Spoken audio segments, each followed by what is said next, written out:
का सबसे पहला नंबर 1 जो बात है कि पियाजे रचनावादी है। जैसे वाइगॉट्स्की भी रचनावादी हैं, लेकिन वो समाज को जोड़ कर सकते हैं। यानी जब भी बात करते हैं तो वाइगॉट्स्की ये कहते थे कि बच्चा जो भी सीखता है, अपने ज्ञान की जो भी रचना करता है, वो समाज के साथ इंटरेक्शन यानी अंतःक्रिया, यानी बोले तो समाज से बातचीत करके समाज को छेड़छाड़ के सीखता है। ठीक है ना? कहीं समाज उसको छेड़ लेगा तभी वो समाज को छेड़ लेगा। ये सीधे रचनावादी हैं। इनका कहना है कि भैया देखो, बच्चा अपने ज्ञान का निर्माण खुद करता है। दूसरी बात इन्होंने कही कि भैया बच्चा क्या है, नन्हा वैज्ञानिक। अब वैज्ञानिक क्या करता है भाई? वैज्ञानिक खुद से चीजों को खोज खोज के और फिर उनके बारे में पता लगाता है। तो इन्होंने कहा कि किसी एमकेओ की जरूरत नहीं है। वाइगॉट्स्की भैया क्या कहते थे? एमकेओ होगा, कोई ज्यादा जानकार व्यक्ति होगा, तब उसके बाद में जो है वो सीख पाएगा समाज के साथ छेड़छाड़ कर करके। इन्होंने कहा कोई समाज के साथ छेड़छाड़ नहीं करनी है, बच्चा नन्हा वैज्ञानिक है। बोले नन्हा वैज्ञानिक मतलब? बोले बच्चा अपने आप सीख लेगा। जिस पर्यावरण में बच्चा रहेगा उस पर्यावरण के साथ छेड़छाड़, समाज के साथ नहीं, उस पर्यावरण यानी उस एनवायरनमेंट के साथ छेड़छाड़ करके वो सीख लेगा। मैं 2 मिनट में आ रही हूँ। गले में खिचखिच महसूस हो।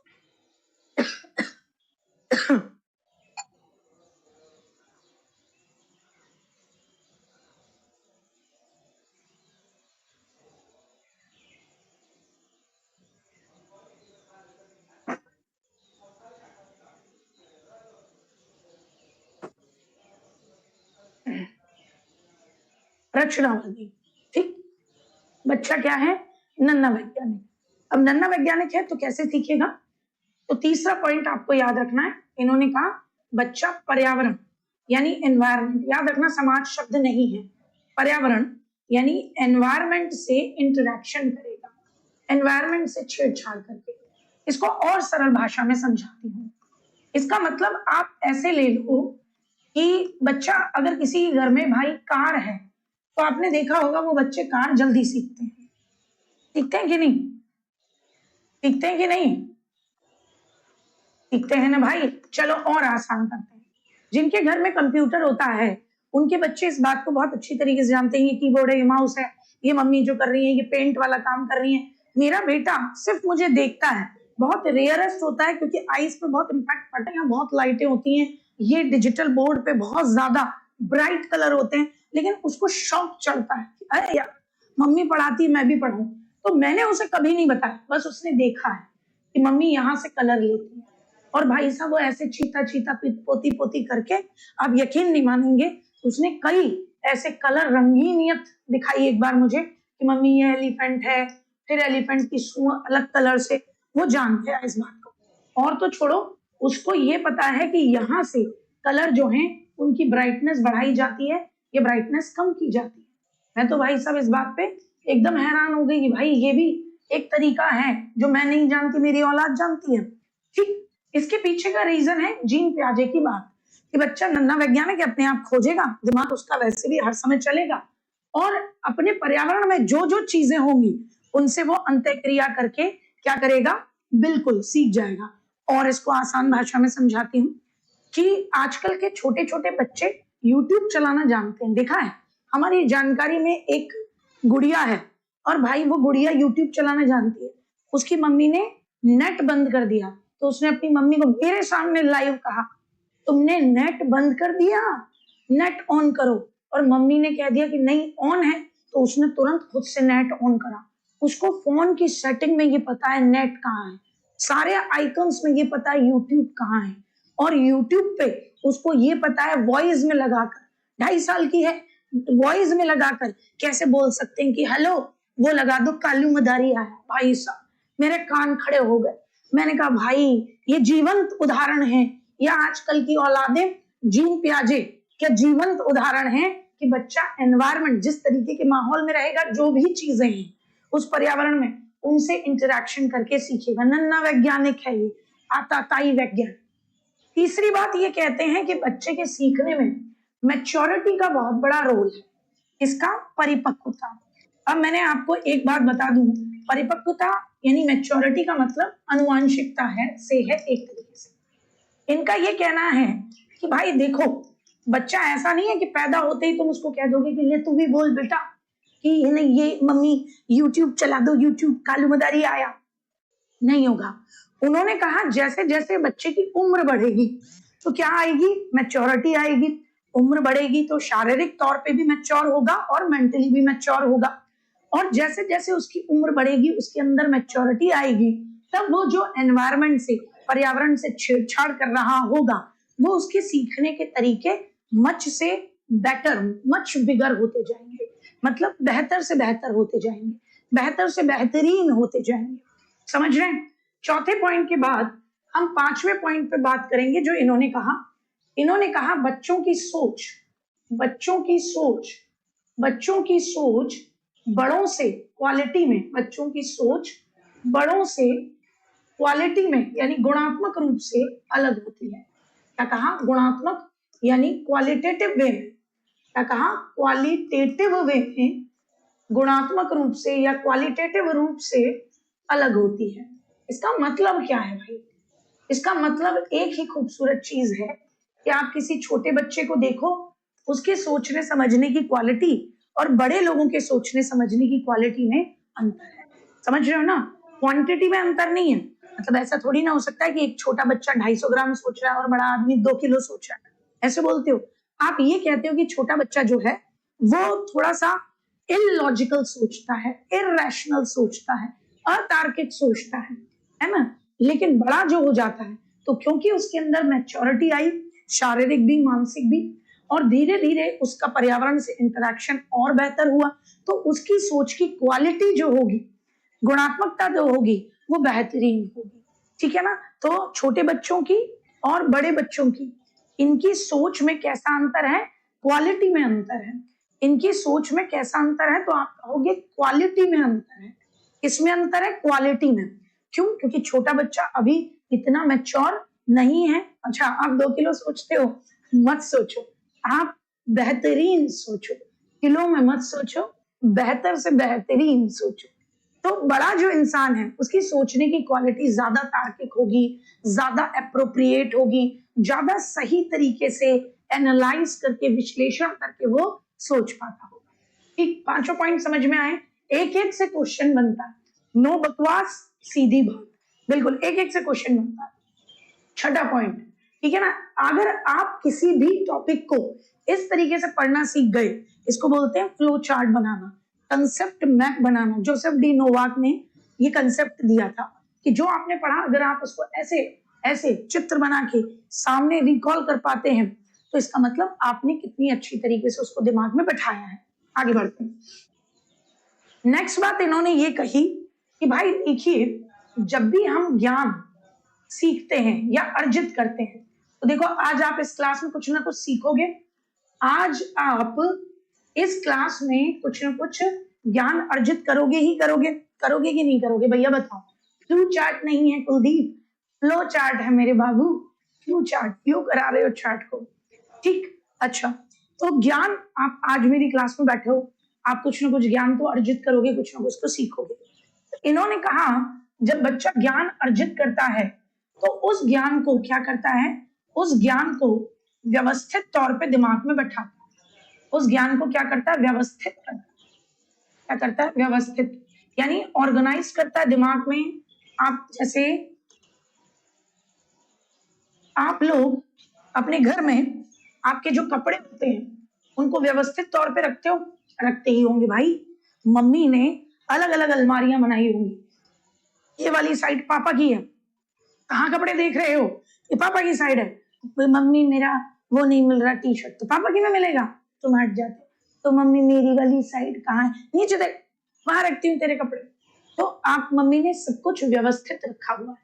क्यों? क्योंकि ताकि मम्मी कहीं भी बैठी हो, मम्मी बता दें कि उधर जाओ, उधर चौथे नंबर के खाने में पापा के कपड़े हैं, जस्ट उसके नीचे मेरे कपड़े हैं। कई बार मम्मी आपको कहती है जा जा जल्दी जा, जल्दी जा, भाग भाग के मेरा दुपट्टा लेके आ, पीला वाला। अब आप कहते हो पीला वाला दुपट्टा किधर है मम्मी? मुझे नहीं मिल रहा। अरे तो मम्मी क्या कहती है? अरे औलाद, तुझे नहीं मिल रहा? अरे भाई, तुरंत मम्मी बताती है कि वहां देख, वो दूसरे नंबर की अलमारी में तीसरे नंबर में, है ना, पीला ही दुपट्टा रखा हुआ, दुपट्टों का एक अलग सेक्शन है, होता है कि नहीं होता? ये इसको हम ऐसे ही जब नॉलेज लेते हैं तो हम भूल न जाए सिस्टमैटिक तरीके से। अब आप सोचो, अगर आपकी इंफॉर्मेशन ऐसे ही आए जैसे आप कपड़े फेंकते हो और उतारते हो, सारी मम्मियां सुन लें, मैंने उनकी व्यथा को रखा है। जैसे आप अपने कपड़े उतारते हो, ये टी शर्ट पहनी, ये उतारी, शुभ, ट्राउजर खोला, जुम, उधर से जीन्स पकड़ी, जुप, इधर से जूते फेंके, फटुम फुडुम, सॉक्स फेंके, यूं यूं। फिर जिस दिन मम्मी गुस्से में आ जाए, उस दिन कह दे कि इस भूरे को खुद ही से संभालोगे, मैं नहीं संभालूंगी, तो तुम उस कचरे के ढेर में से एक ढंग की अदद कपड़ा नहीं निकाल पाओगे। सिर्फ 4 दिन आपकी माताजी को आपके कपड़ों को व्यवस्थित तौर पे रखना बंद करना होगा, है ना, मेरी बात समझ रहे हो? तो आपकी माताजी को 4 दिन ये बंद करना होगा, वो कचड़े का ढेर हो जाएगा। फिर आप मम्मी से ही पूछोगे, मम्मी मेरी ग्रीन वाली टी शर्ट नहीं मिल रही जिसपे TWA लिखा था। मम्मी कहेगी जा फिर से देख, खुद से फाइंड आउट कर, तुम यूं यूं क्यों? क्योंकि वो व्यवस्थित नहीं है। फिर मम्मी वहां से एक बात कहती है, चीजें ढंग से रखा करो, इंसान बनो, जानवर नहीं। माता जी की बात जीवन के साथ साथ नॉलेज में भी अप्लाई होती है। अगर आप अपने दिमाग में ज्ञान को प्रीवियस नॉलेज के साथ नई को जोड़ोगे नहीं, ब्लॉक्स नहीं बनाते चलोगे, तो यार ज्ञान ऑर्गेनाइज नहीं है। आधी चीज कभी पढ़ी, फिर कभी जीन पे आजे किसी और की क्लास से देख लिए, फिर कभी किताब से देख लिए, ओ TWA वाले फ्री में ई-बुक भी देते हैं, चलो 4 चीजें यहाँ से पढ़ ली। अरे भाई, ज्ञान व्यवस्थित ही नहीं हो पाया, कैसे सीखोगे? तो ज्ञान जब आप अर्जित करते हो, सीखते हो, तो आप उसको ऑर्गेनाइज करते हो, और इसको आप क्या कहते हो? स्कीमा।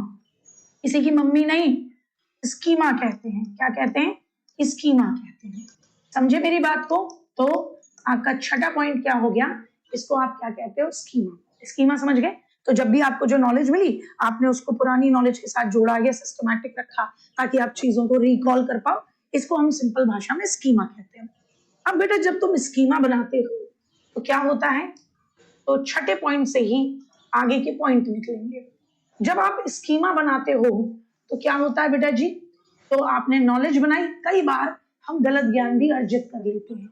कई बार हम क्या कर लेते हैं? गलत ज्ञान भी अर्जित कर लेते हैं। होता है कई बार बच्चा क्या करता है? गलत नॉलेज अर्जित कर लेता है, कहीं से कुछ भी पढ़ लिया। कई बार ऐसा मैंने देखा है। अभी अभी आपका सीटेट का बैच चलेगा, जब मैं क्वेश्चन आंसर कराऊंगी, तो आप जो गलत गलत स्कीमा बना के इधर उधर से लेकर आओगे, वो मैं फिर आपको विद प्रूफ बता रही हूँ कि बेटा गलत स्कीमा बना लाए हो, है ना। फिर तो आप कहोगे, ओ दीदी गलत पढ़ा दिए यार, वो तो अब कैसे सही करें? फिर मैं आपको वो 4 बार उसको प्रैक्टिकली जोड़ूंगी। तो जब स्कीमा बनता है, कई बार बेटा गलत भी बन जाता है। ज्ञान तो अब देखो, व्हाट्सएप की दुनिया है, यूट्यूब की दुनिया है, डिजिटल दुनिया है, बहुत गलत ज्ञान बनने के पूरे चांसेस है ना।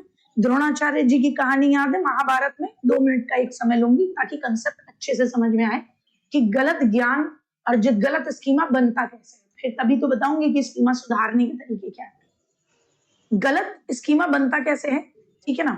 अब मेरी बात समझे, है ना। हाँ, अपने दिमाग में छवि बना लेना, ये भी बिल्कुल सही बात है शैलेंद्र, बहुत बढ़िया। वाह मेरे नन्हे वैज्ञानिक। गलत स्कीमा कैसे बनता है? महाभारत का एक किस्सा सबको याद होगा कि भाई उधर से कौरव हैं थोड़े से, उधर है पांडव जबरदस्त, और गुरु द्रोणाचार्य संग में लगे हुए। बोले अरे लपेट देंगे। क्यों? क्योंकि गुरु द्रोणाचार्य राजधर्म निभा रहे हैं। वो भी जानते हैं पांडव ठीक है, भैया ताऊ की बहू की बेइज्जती करोगे, वो बदला लेने तो आएगा। अब यहाँ वो कह रहे हैं कि अरे यार, श्री कृष्ण जी कह रहे हैं यार ऐसे तो लाला अर्जुन काम नहीं बनेगा भाई, द्रोणाचार्य ज्यादा दमदार आदमी है, अब तो कूटनीति डिप्लोमेसी का यूज करना पड़ेगा। बोले क्या करें? बोले इनको अपने पुत्र से बहुत ज्यादा प्रेम है। ये मैं आपको बता रही हूँ कि गलत ज्ञान कैसे अर्जित होता है, गलत स्कीमा कैसे बनता है।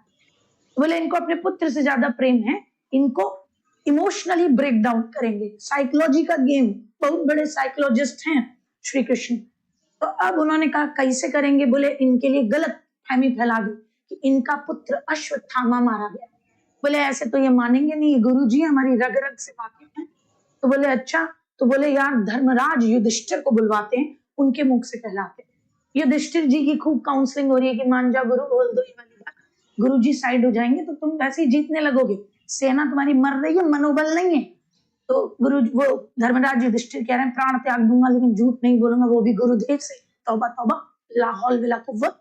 अब भाई साहब इस बात पे चर्चा चल रही है। तो अब ऐसी सिचुएशन में श्री कृष्ण जी कूटनीति फैलाते हैं और कहते हैं कि कोई दिक्कत नहीं है, तुम सिर्फ इतना बोल देना, क्योंकि हाथी अश्वत्थामा तो मरा है, तो गुरु जी जब आपसे पूछने आए तो ये बोल देना कि हाँ अश्वत्थामा मरा। बोले लेकिन मैं ये भी बोलूंगा कि वो हाथी मरा है। बोले हाँ बोल देना। इधर श्री कृष्ण जी सोच रहे हैं कि कोई दिक्कत नहीं, मनोवैज्ञानिकों का अब्बा हूं मैं बोल दूंगा, क्या करना है मुझे।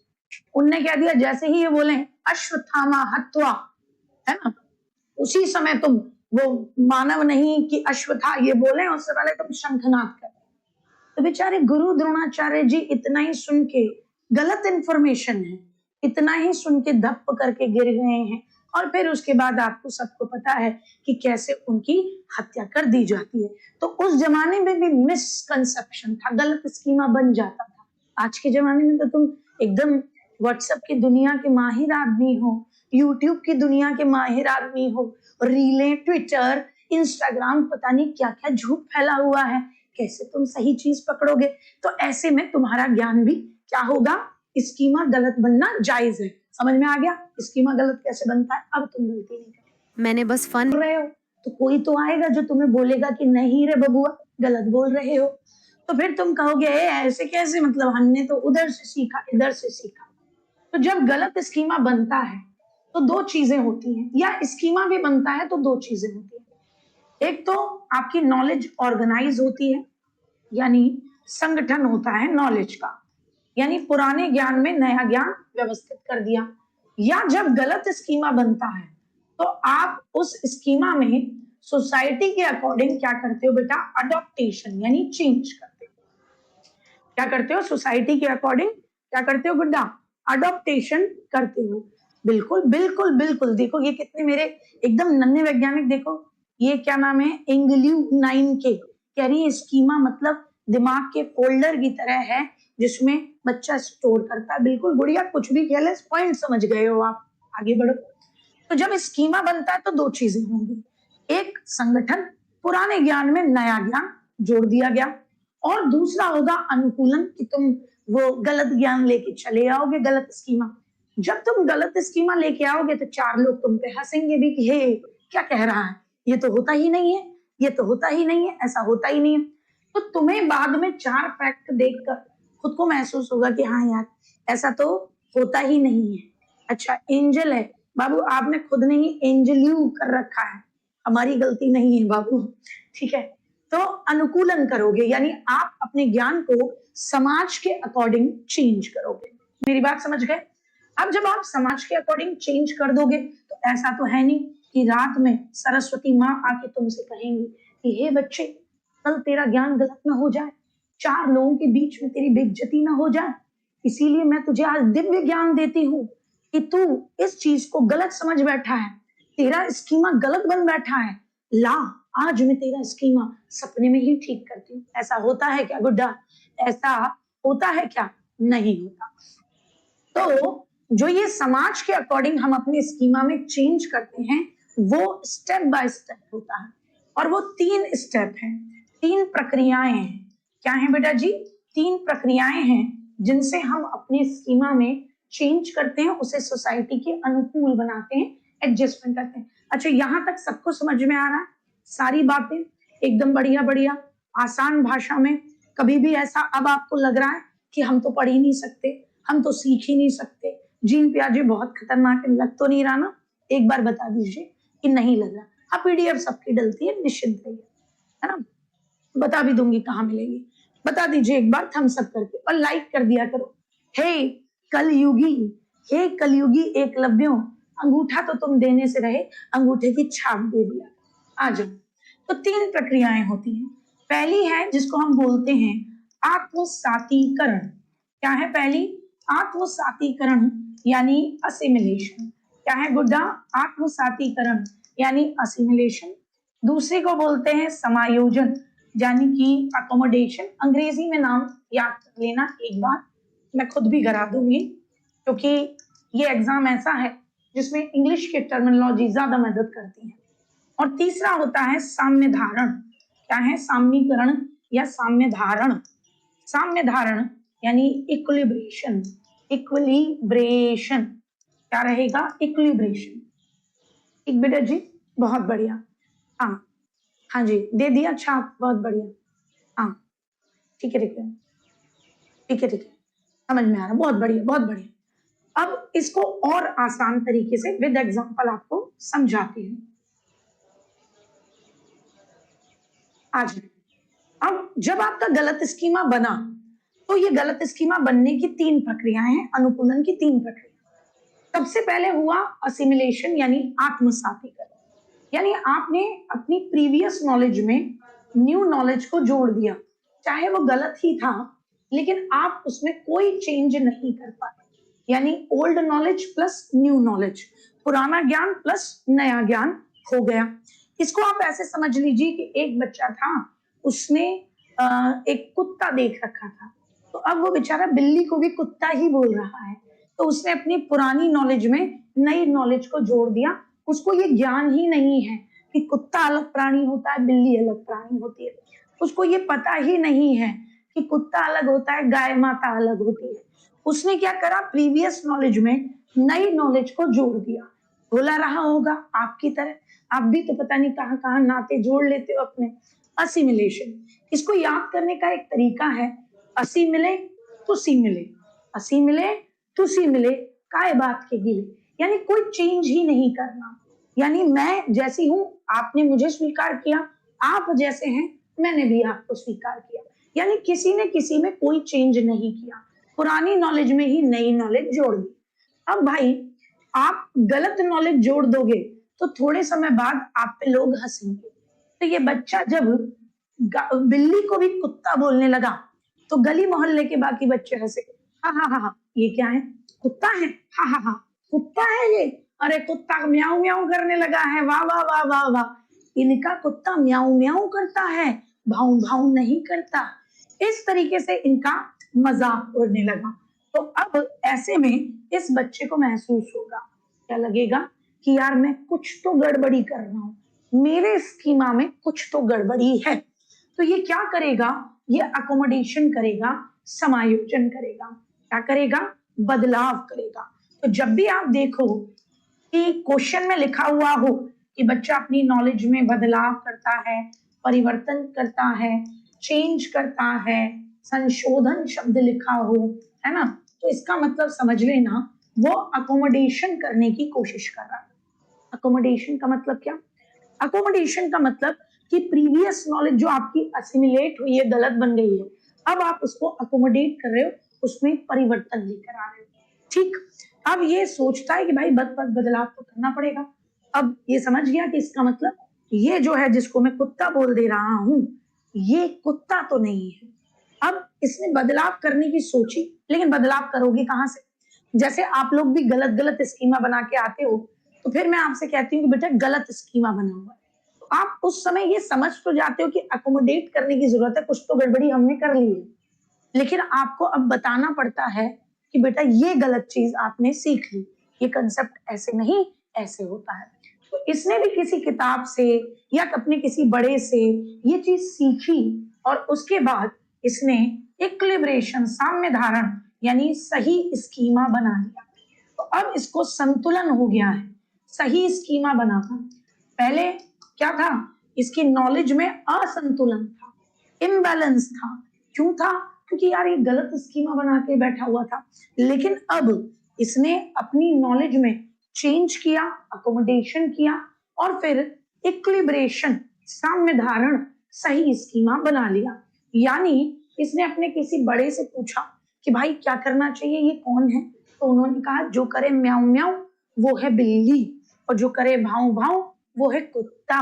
बोले लेकिन इनके पैर तो दोनों के 4-4। बोले 4 पैर होने से कुछ नहीं होता, 4 पैर गैया मैया के भी होते हैं, 4 पैर भैंसिया के भी होते हैं, 4 पैर ऊंट के भी होते हैं।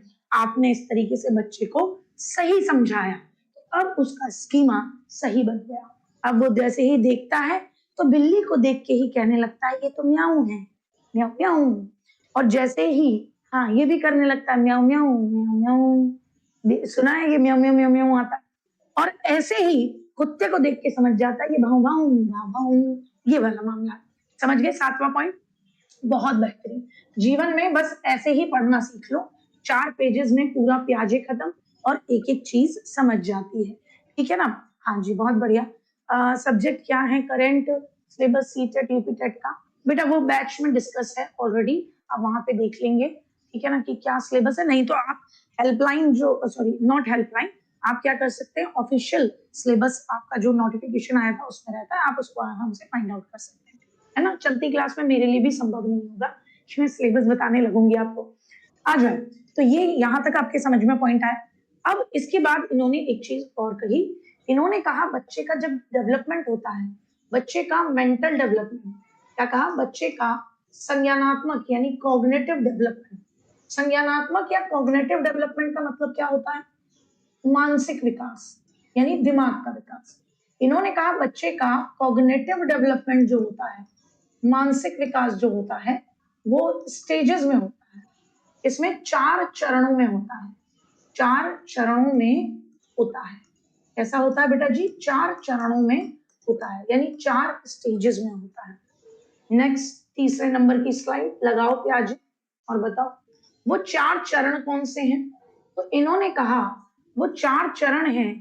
पहली स्टेज है जिसको हम कहते हैं संवेदी पेशी, यानी बच्चे के पूरे जीवन काल को इन्होंने 15 साल तक के बीच में उसको क्या कर दिया, 15 साल के बीच में उसको क्या कर दिया, काट दिया। शुक्रिया बेटा, सीधा दिमाग में घुसता है इसीलिए माहिर हैं हम, इसी के लिए ही जाना जाता है TWA। तो संवेदी पेशी अवस्था इसे हम कहते हैं, यानी सेंसरी मोटर स्टेज। और मैं ये गारंटी देती हूँ कि जितने भी ये मेरे बहन भाई हैं जो ऑलरेडी टीचर हैं, चाहे किसी भी उम्र के हों, आप 50 साल के भी क्यों ना हो, मैं गारंटी देती हूँ कि आप क्लासेस देखेंगे तो भी आप पास हो जाएंगे, और हल्का फुल्का नहीं, बहुत बेहतरीन तरीके। और जो पढ़ने लिखने वाले बच्चे वो तो और अच्छे तरीके से हो जाएंगे। तो इन्होंने कहा 4 स्टेजेस में होता है कि 0 से लेकर 2 साल की उम्र को इन्होंने सेंसरी मोटर नाम दिया। फिर दूसरी स्टेज इन्होंने बताई जिसको इन्होंने पूर्व संक्रियात्मक नाम दिया। पूर्व संक्रियात्मक यानी प्री ऑपरेशनल नाम दिया। क्या नाम दिया? प्री ऑपरेशनल नाम दिया। क्या नाम दिया बेटा जी? Pre operational. और ये स्टेज चली कब से कब तक? तो बोले 2 से लेकर 7 साल तक की एज को या स्टेज को हम प्री ऑपरेशनल स्टेज कहते हैं। तीसरी स्टेज इन्होंने दी जिसे इन्होंने नाम दिया मूर्त संक्रियात्मक। मूर्त संक्रियात्मक यानी कॉन्क्रीट ऑपरेशनल, इसको हम बोलते हैं, क्या बोलते हैं गुड्डा जी? कॉन्क्रीट ऑपरेशनल इसको हम बोलते हैं। 7 से लेकर 11 साल में चलती है। और चौथी स्टेज का नाम कह लीजिए, चौथी स्टेज का नाम दिया कि भैया औपचारिक संक्रियात्मक यानी फॉर्मल ऑपरेशनल नाम दिया गुड्डिया जी। तो आप कहेंगे औपचारिक संक्रियात्मक, क्या नाम दिया? औपचारिक संक्रियात्मक यानी फॉर्मल ऑपरेशनल। क्या नाम दिया? यानी फॉर्मल ऑपरेशनल नाम दिया। क्या नाम दिया? फॉर्मल ऑपरेशनल इसका नाम दिया, यानी 11 साल से लेकर 15 साल। अब इनको समझ लीजिए, फिर इनमें कौन कौन सी विशेषताएं आती हैं, उनसे जो क्वेश्चन आते हैं वो भी आपके दिमाग में मस्त बैठ जाएंगे। ठीक, सेंसरी मोटर स्टेज, नाम से ही सेंसरी है।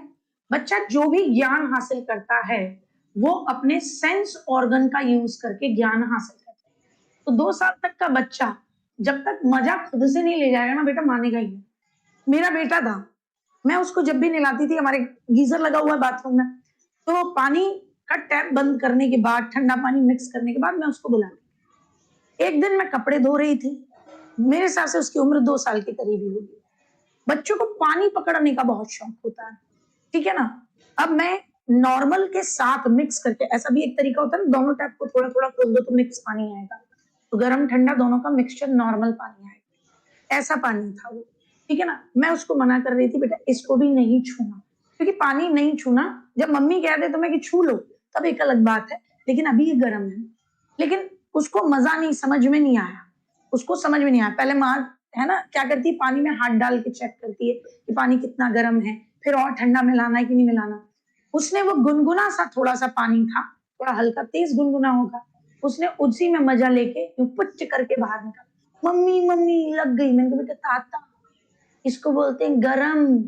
तो ये इसका पूरा जो दिमाग है वो इसके हाथ, इसके आंख, इसके नाक, इसके कान, यानी इसके सेंस ऑर्गन इसके दिमाग है। क्या है? इसका सेंस ऑर्गन इसका दिमाग है। यानी ये जो भी ज्ञान हासिल करेगा वो अपने सेंस ऑर्गन के माध्यम से ही करेगा। तुम कितना भी मना करो इसको, बेटा इसमें उंगली नहीं देते, इसमें ताता हो जाती है।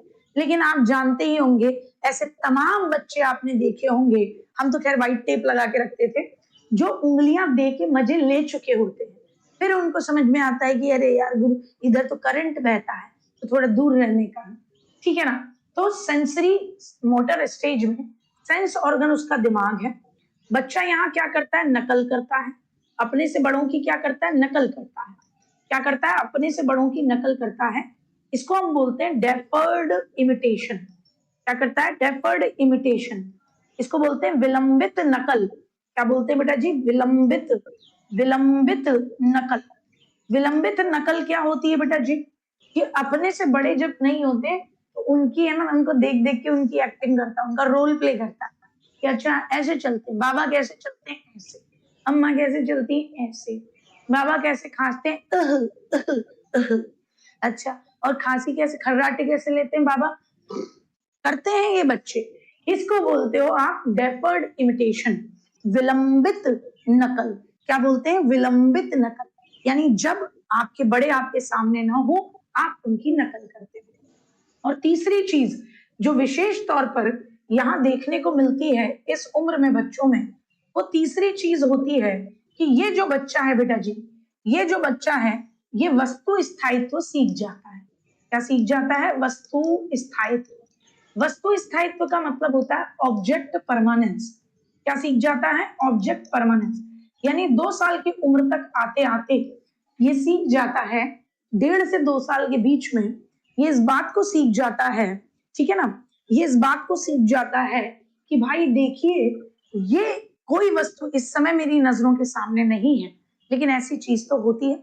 यानी बॉल सुनता है तो तुरंत समझ जाता है कि मेरी बॉल वहां रखी रहती है, बॉल की तरफ जाता है, बेशक बॉल इस समय नहीं दिख रही, लेकिन जानता है दुनिया में बॉल जैसी एक चीज है और मेरे पास भी है। इसी बात को बोलते हैं वस्तु स्थायित्व, है ना। जैसे आप इसके एक और इजी एग्जांपल देती हूँ, वस्तु स्थायित्व। जैसे आप उसको बोलो कार, तो ये जानता है कि बेशक इस समय पापा की कार या मम्मी की कार मेरी नजरों के सामने नहीं है, या मेरी खिलौने वाली कार भी मेरी नजरों के सामने नहीं है, लेकिन यार ऐसे कार जैसी एक चीज होती तो जरूर है। इसको बोलते हो आप ऑब्जेक्ट परमानेंस। फिर आती है, ये बच्चा 2 से लेकर 7 साल का होता है। अब देख रहे हो इस स्टेज में इसका दिमाग कितना है, इसकी इसकी नॉलेज कितनी है, इसकी सोच कैसी है। अब आती है 2 से लेकर 7 साल की उम्र, ठीक। अब 2 से लेकर 7 साल की उम्र को आप कहते हो प्री ऑपरेशनल। अब ऑपरेशन का मतलब समझना बहुत आसान है, क्योंकि आपका सीटेट ना बेस बनाता है आपके DSSB जैसा एग्जाम, NVS, EMRS जैसे एग्जाम के लिए। आपको एक चीज समझनी होगी, संक्रिया का मतलब होता है लॉजिक। मेरे से एक बार फिर से समझेंगे, संक्रिया या ऑपरेशन का मतलब क्या होता है? लॉजिक। संक्रिया या ऑपरेशन का मतलब क्या होता है? लॉजिक होता है। क्या होता है? लॉजिक। तो पूर्व संक्रियात्मक का मतलब लॉजिक से पहले की स्टेज। पूर्व संक्रियात्मक का मतलब क्या हो गया? लॉजिक से पहले की स्टेज। तो इसका मतलब ये यहाँ पे लॉजिकल तो नहीं है। कैसे पता लगेगा? देखो भैया, जीववाद, एनिमिज्म, ये पहली विशेषता है। एनिमिज्म, इसका मतलब ये निर्जीव वस्तुओं को सजीव समझता है।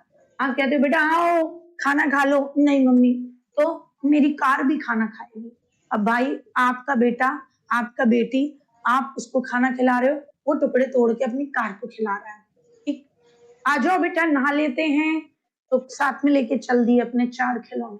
बेटा ये तो खराब हो जाएंगे, नहीं ये भी नहाएगा, ये भी गंदा हो गया। हैंड वॉश कराओ आप इनको खेलने के बाद। लॉजिक से पहले की अवस्था है पूर्व संक्रियात्मक, 2 से लेकर 7। आप इनके हैंड वॉश करा रहे हो, ये अपनी कारों के भी हैंड वॉश कर रहे हैं। सब कुछ छोड़ो, अंकित चौधरी सर की बेटी है नियति, अभी हम गए, फ्रूटी मिली, है ना, अंकित भैया के घर ही गए थे, रोहित भैया के छोटे वाले बेटे का नामकरण था 8 तारीख का।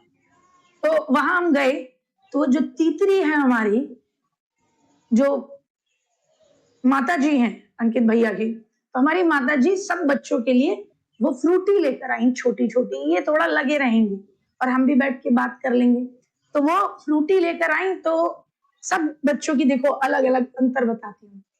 जो अंकित चौधरी सर की है, वो ऐसे लगा के फ्रूटी को खुद से लगाया उसने, और कोई दादी नहीं, कोई बुआ नहीं, कोई मम्मी नहीं, खुद से खोला, खुद से लगाया, पी गई 2 मिनट में।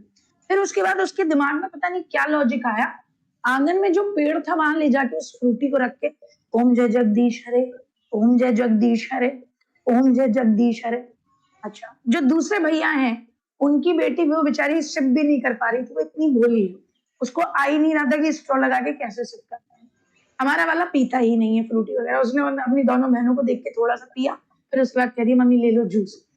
पर मजा इस बात में था कि पूजा हो रही है, किसकी? फ्रूटी की पूजा हो रही है साहब। और सुनो, जैसे आप नहाते हो, फ्रूटी से कुत्ते नहलाती है वो, उसको फ्रूटी लाके जब दे दी जाती है, तो एक बार उसने 2 लीटर वाली फ्रूटी, आंटी बता रही थी, उससे कुत्ते नहला दिए थे गली के।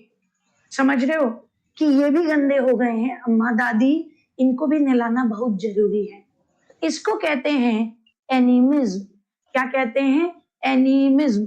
बेटा ममता, आपका मैं 2 मिनट में, जैसे मेरा ये फ्लो हट जाएगा ना, मतलब फ्लो टूट जाएगा, एक बार समझा दूंगी, फिर मैं आपसे बात कर लूंगी, ठीक है? आपके पास तो शायद मेरा नंबर भी है, आप तो ग्रुप में भी हो, आप मुझे मैसेज कर दोगे तो भी मैं आपका जवाब दे दूंगी, ठीक है ना?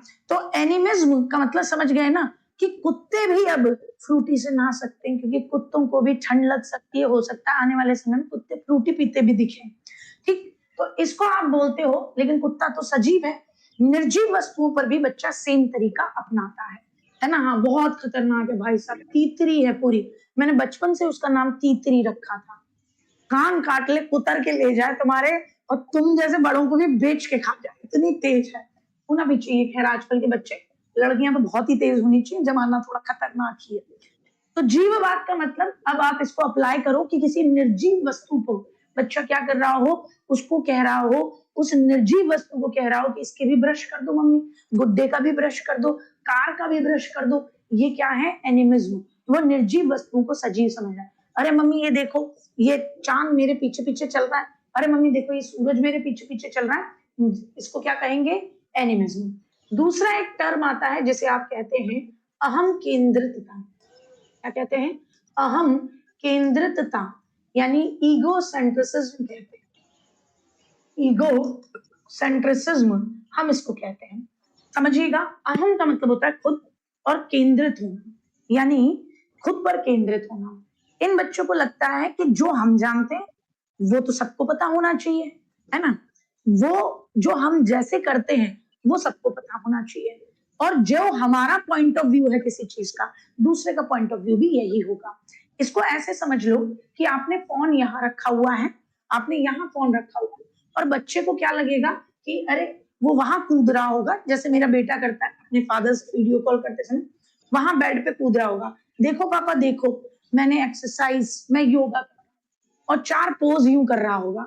भाई पापा इधर से फोन केवल सामने देखता है, टेढ़ा नहीं देखता, लेकिन उसको लग रहा है कि उस कोने से अगर मैं फोन देख सकता हूं तो पापा भी तो उधर मुझे देख पा रहे होंगे। इसको बोलते हैं ईगो सेंट्रिसिज्म। इसको क्या कहते हैं? ईगो सेंट्रिसिज्म, यानी अहम केंद्रितता। क्या कहते हैं? अहम केंद्रितता। ममता थांबा, थांबा औलाद थांबा, यानी बच्चा ये सोचता है जैसे मैं सोचता हूँ दुनिया भी वैसे सोचती है, जैसे मैं करता हूँ दुनिया भी वैसे करती है,